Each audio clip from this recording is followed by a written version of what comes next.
Hora da entrevista do dia com a Denise Campos de Toledo. E é sobre a Assembleia da ONU, as relações externas do país, que eu converso agora com a Flávia Loss, que é professora de Relações Internacionais, coordenadora de pós-graduação da FESP-SP. Flávia Loss, boa noite, obrigada. Boa noite, Denise, muito obrigada. Vamos começar falando do discurso do presidente Lula, em que ele salientou toda a questão global, falou também da guerra da Ucrânia contra a Rússia, defendeu uma proposta que estaria sendo costurada entre Brasil e China, porque ele não acredita no entendimento direto entre os dois países, falou do uso exagerado de armamentos, de conflitos esquecidos, Sudão e Iêmen, citou o Haiti, embargo a Cuba, ele criticou, mas fugiu da questão da Venezuela. Ele não citou isso, até porque é uma pedra no sapato, não é? Quando ele fala em democracia, em defesa da paz e do sul global, a Venezuela é um problema para ele. Como é que você avaliou esse posicionamento externo em relação às condições dos conflitos hoje, inclusive falando também de Israel contra Hamas, contra o Hezbollah? A Confederação Israelita classificou de desequilibrada a posição do presidente Lula. Como é que você vê ele frente a esses conflitos internacionais? Bom, na minha análise, ele endereçou os principais problemas que a humanidade enfrenta hoje. Então, já se esperava que ele fizesse essa fala mais pesada em relação ao conflito em Gaza por conta dos civis, e também já era esperada essa reação. Talvez a gente escute algo até do próprio governo de Israel. Mas em relação ao conflito na Ucrânia, ele deixou clara a posição brasileira também de repúdio à invasão do território ucraniano.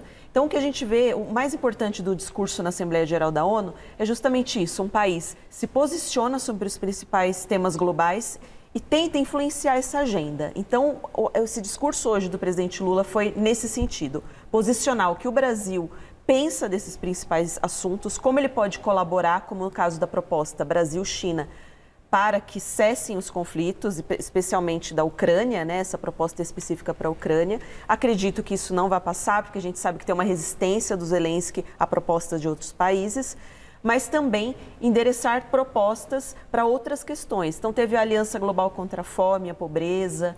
O presidente Lula colocou na mesa esses conflitos e também as soluções possíveis, caminhos para que a humanidade resolva esses problemas. E sobre a questão da democracia, foi importante a fala dele, deixou de fato a Venezuela de fora, mas também porque o Brasil, assim como a Colômbia, se colocam como mediadores do que se passa lá dentro. Então, talvez seja uma estratégia para não deixar o Maduro ainda mais isolado dentro dessa situação. Agora, o fato é que Lula não tem alcançado aquela posição de protagonismo que ele esperava ter na mediação de conflitos, como é o caso da Ucrânia. Desde o ano passado, ele defende esse possível entendimento entre os dois países. Tem uma certa proximidade com a Rússia, até por relações comerciais. A Zelensky já o criticou algumas vezes em relação a isso, embora tenha conversado com Lula. Mas a Venezuela também é um problema, não é? Ele, quando assume alguma posição mais firme, ele tem a crítica por parte de Maduro e ele teme perder essa posição de articulação, não é? Sim, fica numa situação complicada. Ao mesmo tempo, quando a gente pega a história da diplomacia brasileira, independente de governos, a gente vê que sempre adotamos essa posição. Só que hoje o cenário internacional é diferente. Você tem uma pressão muito grande para que o Brasil proteja a democracia, faça discursos mais duros em relação à democracia, inclusive na Venezuela. Porque a gente tem uma mudança muito forte no contexto internacional que acaba impactando o que o governo Lula pensou como política externa. A gente já não está mais num cenário favorável que seríamos um líder natural nessas questões da América Latina. Já não é mais assim.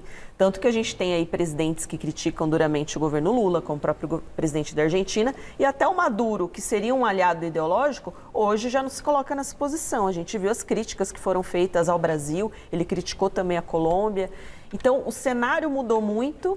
Mas, em termos de política externa, o Brasil ainda se coloca como um país que defende a paz e que se coloca como um possível mediador, ainda que os outros nem todos os reconheçam. Mas no cenário maior das relações internacionais, o Brasil é muito respeitado nessa posição de mediador. Talvez a gente não tenha essa percepção aqui dentro. E essa questão do combate à fome também é um ponto muito relevante que ele salientou mais uma vez, ele falando do número de pessoas que precisam de ajuda no mundo, ele ressaltou e os dados que ele apresentou realmente são verdadeiros. Os dados em relação a gastos com armamento, a necessidade de você dar suporte para os países mais pobres, a diferença do custo de empréstimo, por exemplo, da África em relação à Europa, em relação aos Estados Unidos. Então, são pontos que, de fato, são reconhecidos internacionalmente, não é?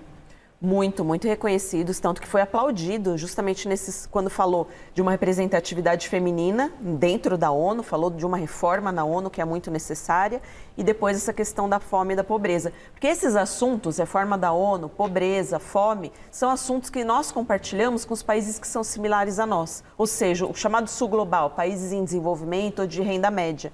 Eles se identificam com essa agenda, porque são os problemas comuns que tanto foram endereçados. Tanto se a gente pegar outros governos que também discursaram, independentemente da matriz ideológica, mas que tenham essa mesma característica de países do sul global, foram muito parecidos, atacaram também esses pontos. E o Brasil tem uma proposta concreta para isso, que vai se concretizar em novembro na cúpula do G20.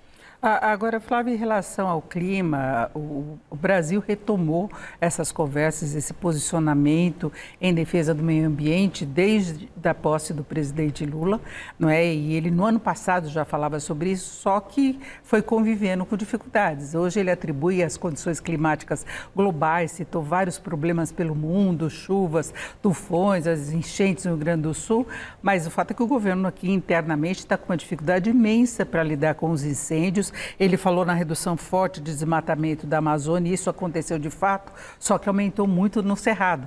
Então, ele tem algumas dificuldades de gerenciamento, de propostas, de teorias, que na prática acabam enfraquecendo também essa posição do Brasil, não é? Muito, e aí eu volto naquele ponto que o cenário internacional mudou muito. Então, hoje a pressão sobre o Brasil para que dê uma resposta sobre as questões ambientais aqui dentro é enorme. É isso que o mundo espera da gente, enquanto país, que a gente resolva e dê uma resposta em relação à Amazônia, aos outros biomas que nós temos, como nós vamos fazer cumprir a própria legislação brasileira. Porque nós temos uma legislação muito boa que não está sendo cumprida da maneira que deveria. Então, isso é algo que ele teve que se explicar, digamos assim, dentro desse discurso. Ao mesmo tempo, quando ele pontua que os países ricos precisam colaborar mais com os países em desenvolvimento, ele agrada aos demais países do sul global também. Ele traz esse público, porque no final das contas, o discurso na ONU é levar as pautas para uma agenda, para um público maior, um público que também compartilhe desses ideais. Mas aí ele tem que lidar de novo com contradições, por exemplo, que Antônio Guterres, que é o secretário-geral, ele falou do colapso da mudança climática, o futuro sem combustível fóssil. E o Brasil tem expandido muito a produção do petróleo, que é uma grande discussão. Pode ser o país que tenha mais energia limpa, que tenha avançado mais nesse sentido. Inclusive, a Fernanda Haddad está lá para apresentar uma série de projetos nessa captação de recursos, mas também é um problema para o Brasil. Com certeza, é algo que a gente tem que dar uma resposta. E o governo Lula, especialmente, porque ele pegou essa pauta para si, até antes, né, de chegar ao poder, disse que melhoraria essa questão. E ano que vem a gente tem a COP30.